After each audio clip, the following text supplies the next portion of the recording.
This collection of puppets that we're stewards of now is a collection that Pauline Benton, founder of the Red Gate Shadow Theater in the 1930s, brought back from China.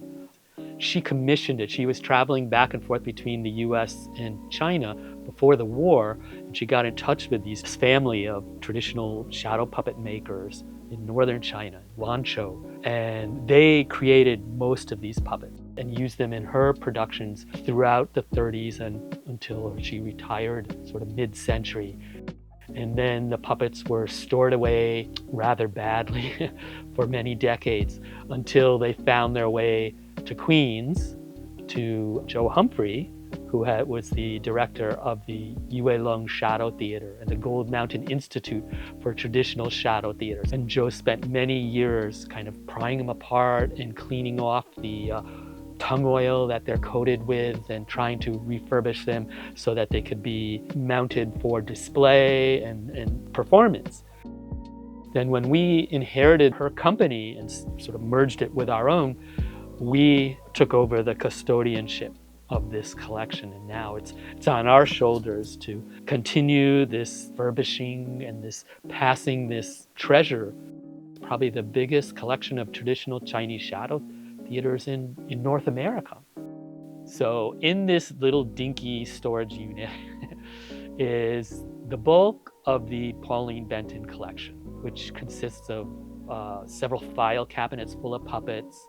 Then it also includes a lot of our own work, our own puppet storage from shows going back into the early 90s, and this huge collection of Chinese opera costumes and gear that we use for a lot of our other productions.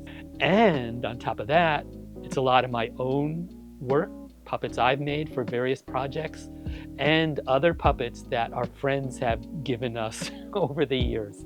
It's kind of a puppet museum in itself.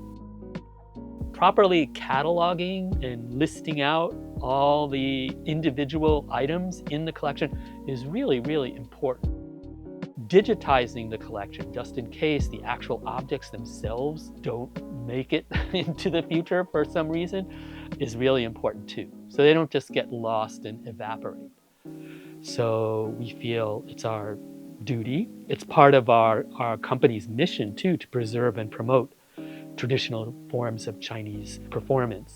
Shadow theater is really a unique form of Chinese cultural heritage. So we're hoping to do that in this coming year.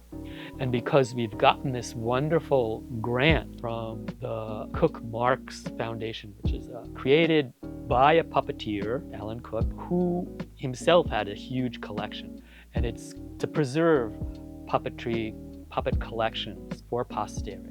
Preserving our collection of shadow figures sort of fits exactly into what this grant was designed to do. So now I think we're in a position where we can do this, and we have a lot of young people working with us too, who seem very interested in this process as well. A lot of young Chinese folks especially, who seem to see the value of this task and want to join in on it. So this is a good time to really focus on this task.